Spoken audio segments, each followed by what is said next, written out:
स्वागत है सभी विद्यार्थियों का इस YouTube चैनल पर। आइए प्यारे विद्यार्थियों, आज हम बात करते हैं राजनीति विज्ञान के महत्वपूर्ण प्रश्नों के बारे में कि कक्षा 12 की बोर्ड परीक्षा में किस प्रकार के प्रश्न आपको एग्ज़ाम के अंदर मिलने वाले हैं और आपको कैसे उन प्रश्नों को सोल्व करना है, जो कि आपकी राजनीति विज्ञान की परीक्षा 6 अप्रैल 2023 को होने वाली है।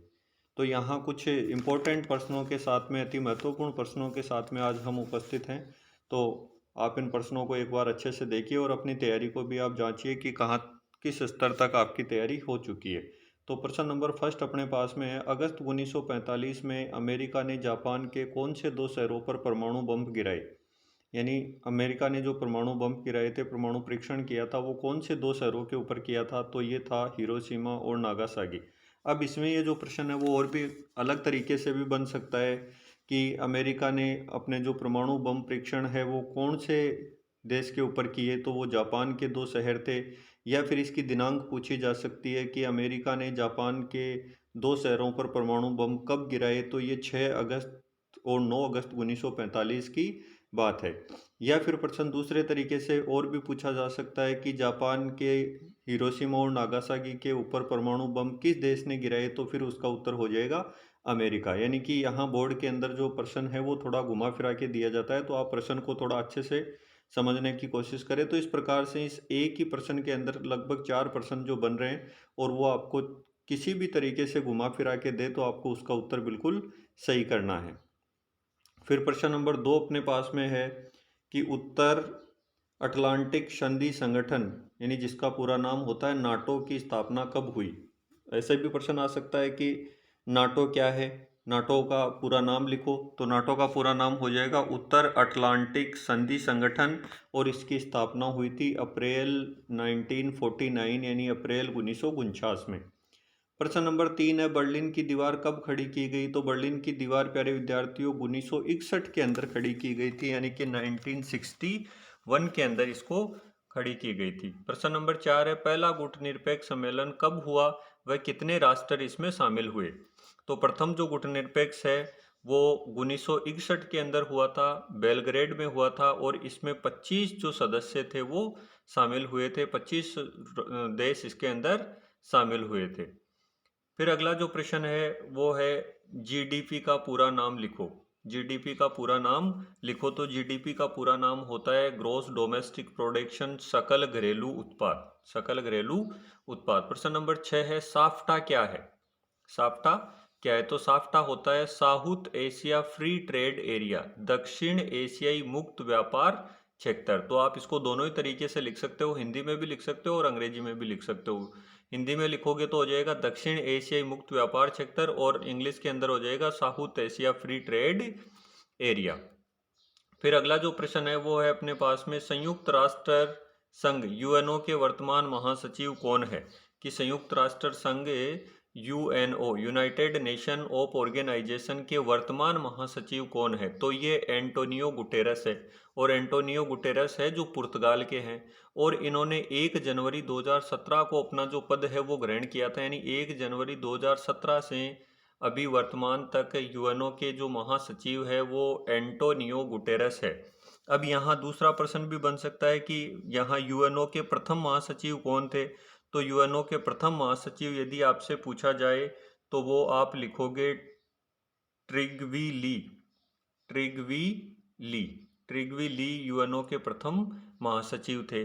और यूएनओ की स्थापना आपको जैसे कि पता है ये 24 अक्टूबर और 1945 को हुई थी। 24 अक्टूबर 1945 को यूएनओ की स्थापना हुई थी। तो यहाँ भी आपके 2-3 प्रश्न तैयार हो रहे हैं कि यूएनओ के वर्तमान महासचिव एंटोनियो गुटेरस, एंटोनियो गुटेरस कहाँ के हैं? पुर्तगाल के। इन्होंने कब पद ग्रहण किया? 1 जनवरी 2017 को। और यूएनओ के प्रथम महासचिव कौन थे? तो वो थे ट्रिग्वी ली। और यूएनओ की स्थापना कब हुई? 24 अक्टूबर 1945 को हुई। तो इस प्रकार से एक ही प्रश्न के माध्यम से आपके 4 या 5 प्रश्न तैयार हो जाएंगे जो आपकी बोर्ड की परीक्षा की दृष्टि से अति महत्वपूर्ण प्रश्न साबित होंगे। फिर अगला जो प्रश्न है, वर्तमान में संयुक्त राष्ट्र संघ के सदस्य देशों की संख्या कितनी है? कि वर्तमान में संयुक्त राष्ट्र संघ यानी कि वही यूएनओ आ गया कि यूएनओ के सदस्य देशों की संख्या कितनी है? तो वो है 193 यानी कि 193। फिर बढ़ते हैं हम अगले प्रश्न की ओर। अगला अपना जो प्रश्न है वो है अंतर्राष्ट्रीय न्यायालय।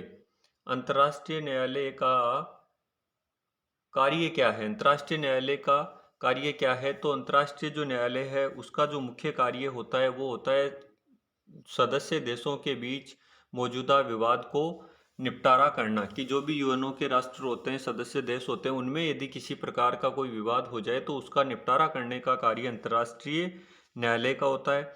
और अंतर्राष्ट्रीय जो न्यायालय होता है उसका मुख्यालय हेग के अंदर है। हेग नीदरलैंड इसका मुख्यालय है। और प्रथम भारतीय न्यायाधीश इसका जो मुख्यालय है वो तो कहाँ होगा? हेग के अंदर होगा। और अंतर्राष्ट्रीय न्यायालय के प्रथम भारतीय जो न्यायाधीश हैं वो डॉक्टर नगेंद्र सिंह इसके प्रथम भारतीय न्यायाधीश बने थे। और इसकी स्थापना हुई थी, यानी कि अंतर्राष्ट्रीय न्यायालय की स्थापना का यदि कोई प्रश्न आ जाए तो वो हो जाएगा 6 जून 1945 को, यानी कि 6 जून 1945 इसका आंसर हो जाएगा। और इससे संबंधित प्रश्न ऐसे भी बन सकता है कि वर्तमान में अंतर्राष्ट्रीय न्यायालय के न्यायाधीश कौन है? तो वो आपको आंसर करना है दलवीर भंडारी। कि वर्तमान में कौन है? दलवीर भंडारी इसके न्यायाधीश हैं। तो इस प्रकार से इस प्रश्न से आपके 4 प्रश्न तैयार हो जाएंगे। अंतर्राष्ट्रीय न्यायालय का कार्य क्या है? सदस्य देशों के बीच मौजूदा विवाद का निपटारा करना है। फिर दूसरा प्रश्न, अंतर्राष्ट्रीय न्यायालय का मुख्यालय कहाँ है? हेग नीदरलैंड के अंदर है। अंतर्राष्ट्रीय न्यायालय के प्रथम भारतीय न्यायाधीश कौन है? डॉक्टर नगेंद्र सिंह।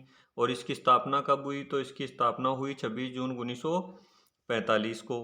और वर्तमान में अंतर्राष्ट्रीय न्यायालय के न्यायाधीश कौन है? तो वर्तमान में अंतर्राष्ट्रीय न्यायालय के न्यायाधीश है दलवीर भंडारी।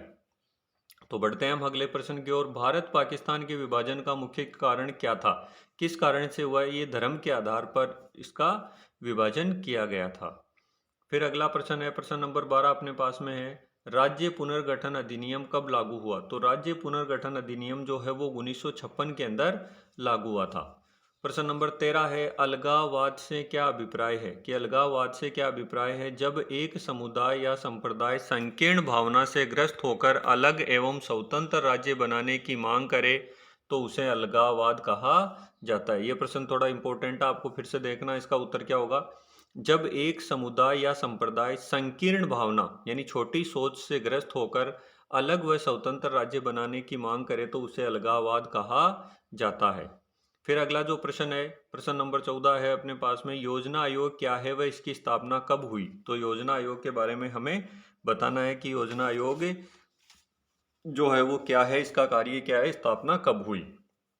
तो योजना आयोग के बारे में हम लिखेंगे यहाँ अपने आंसर के अंदर कि योजना आयोग जो है स्वतंत्रता के बाद भारत में योजना बनाने का एक औपचारिक मॉडल अपनाया और जिसके तहत योजना आयोग जो सीधे भारत के प्रधानमंत्री को रिपोर्ट करता था, इसका गठन 15 मार्च 1950 को प्रधानमंत्री पंडित जवाहरलाल नेहरू की अध्यक्षता में किया गया। यानी कि इसका गठन किया गया 15 मार्च 1950 को। और इसका जो कार्य था वो था एक औपचारिक मॉडल तैयार करना और उसके तहत योजनाएं बनाना और उनको क्रियान्वित करना। और इसकी अध्यक्षता जो की थी उस समय वो पंडित जवाहरलाल जी नेहरू ने की थी। और योजना आयोग जो वर्तमान में है वो नीति आयोग बन गया। जो वर्तमान में क्या बन गया? नीति आयोग बन गया। और नीति आयोग योजना आयोग कब बना? यानी पहले योजना आयोग जो था वो नीति आयोग बना 1 जनवरी 2015 को। यानी कि 1 जनवरी 2015 से ये नीति आयोग के नाम से जाना जाने लगा। और नीति आयोग के अध्यक्ष भी वही प्रधानमंत्री होते हैं जो भी वर्तमान में नरेंद्र मोदी है। प्रश्न ऐसे भी बन सकता है कि नीति आयोग के अभी अध्यक्ष कौन है, और उसकी अध्यक्षता हमेशा प्रधानमंत्री करते हैं। तो योजना आयोग 1 जनवरी 2015 को नीति आयोग बन गया और जिसके अध्यक्ष भी प्रधानमंत्री ही होते हैं। फिर अगला प्रश्न नंबर 15 है, चिपको आंदोलन कब हुआ व कहाँ हुआ? तो चिपको आंदोलन 1973 में हुआ और हुआ कहाँ? उत्तराखंड के अंदर ये हुआ। फिर नेक्स्ट जो प्रश्न है, प्रश्न नंबर 16 अपने पास में है, स्वतंत्रता के समय भारत में कितनी रियासतें थी? तो स्वतंत्रता के समय भारत के अंदर 565 रियासतें थी। फिर प्रश्न नंबर 17 है, 1947 में भारत के विभाजन के किन्हीं 2 परिणामों का उल्लेख करो।